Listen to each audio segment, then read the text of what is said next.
Hello, traders. Cousin Vinny coming to you from theclosingprint.com, Sunday the 15th, with your weekend video newsletter where we'll cover the markets drifting slightly negative in its gamma reading last week as the 30-year yield jumped on Thursday and those yields remaining problematic going into this week.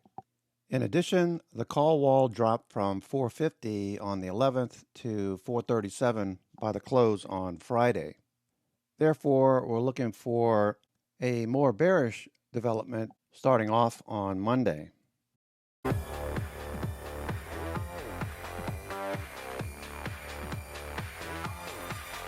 you go. Tech was the worst performer on Friday, though the S&P 500 did manage to bounce right at a major key gamma strike at 430, which led to the call wall shifting from 430 down to 437 by the close on Friday.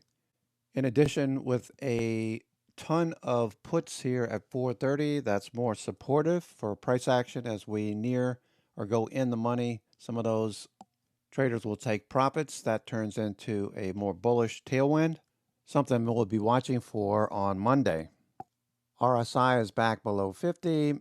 Stochastics has peaked after a very short run up from the previous Friday into last Friday when that 30-year auction came off very hot and sent the markets lower. With this in mind, we start off Monday with a more negative or bearish tilt. We'll be watching the number of stocks trading above the 50-day for any indication that institutions are buying, and then we'll look at what sectors they are buying if we see this moving higher.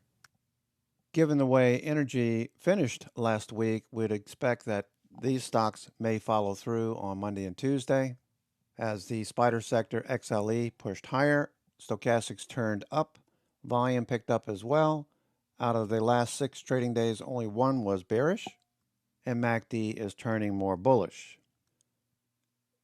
We'll also be watching tech at the end of September rallied pretty hard up through the 50-day, and then on Friday came back down to the 50-day on some elevated selling.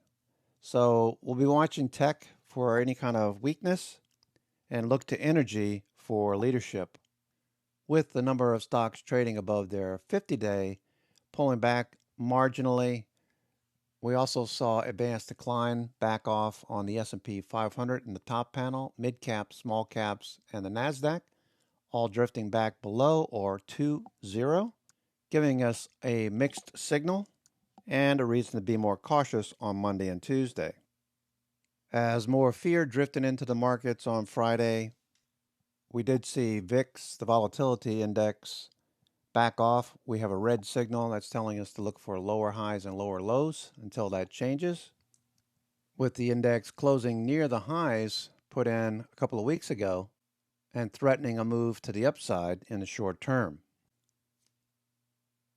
Though I am not anticipating a steep sell-off, I would be remiss if we didn't talk about hedges.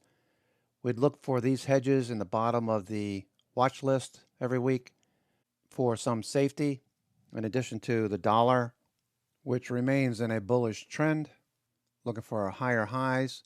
In addition, there's some hedging going on in commodities. This is the Deutsche Bank Commodity Index. This is following through and pushing higher, along with gold and silver. Areas to look for safety in times of trouble. With silver showing a bullish cross, volume picked up on Friday.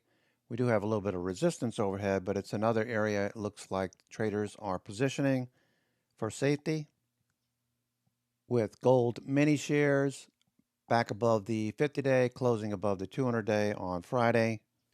And the gold miners 2x shares index following through. Volume picking up on Friday, with bullish flow also showing up in GDX, the Gold Miners ETF. So above average volume, RSI rising. Looks like people are positioning for more safety, despite the tendency of the fourth quarter leading to more bullish activity. This positioning is telling us to be more cautious to start Monday and Tuesday trading.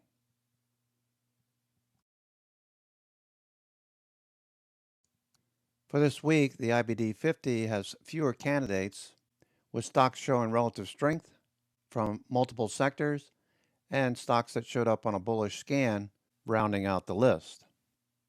Defensive stocks like Colgate coming off the lows,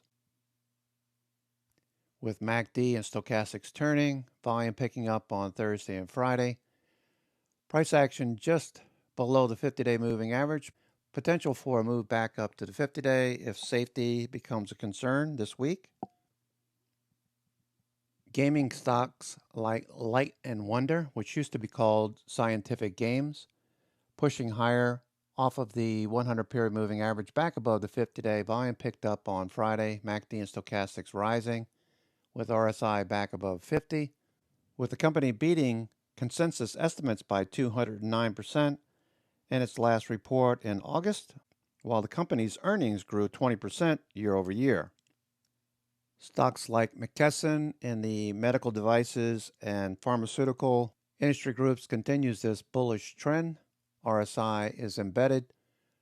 Volume picked up last week, more defensive, while some notable volume showing up on stocks like Revolution Medicines on Friday, trading over 10.5 million shares, with a volume exclamation point to end the week, with shares of the company moving up over 21% in afternoon trading on Friday when the company presented encouraging phase 1 data for its oncology drug candidates.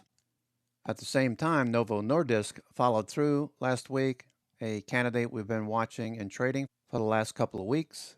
Volume was noteworthy on Wednesday, Thursday, Friday. Looking for a little drift lower back to the 100 zone, perhaps, and a base to form up here, as RSI is a bit overbought along with MACD and stochastics. So Novo Nordisk has been on the watch list for a couple of weeks as the financial media continues to report on its obesity drugs most recently. In addition, boring companies like Waste Management saw elevated volume on Friday. Stochastics MACD rising, RSI back above 50, price action at the 200-day. Look for a follow-through this week. Finally, aerospace and defense stocks followed through. Northrop Grumman, Lockheed Martin showing elevated volume last week. General Dynamics, L3 Harris, aerospace and defense, looking for a push off the 50-day and a move through 181.58. RSI is rising. Volume picked up on Friday with MACD rising, headed back towards the zero line. And finally, we have sectors that perform very well on a week-over-week basis, showing up in real estate, utilities, and energy. Healthcare was a bit mixed, but there is some activity there, along with consumer staples and some financials, with Goldman Sachs and Bank of America reporting on Tuesday. I believe Schwab reports on Monday morning. So it would be wise to start off the week with a bit of caution. Okay, traders, that's going to do it for me. This is Cousin Vinny coming to you from theclosingprint.com on October the 15th with your weekend video newsletter. We'll have a better idea of what the markets are going to do after Monday starts off, and we can see how that negative gamma plays out. So with this in mind, I'll send out a watch list of stocks that look like they might follow through and ideas that we might proceed with this week around 12 midnight on the East Coast, around 9 o'clock on the West Coast. Take care, have a great weekend, and we'll see you in the morning.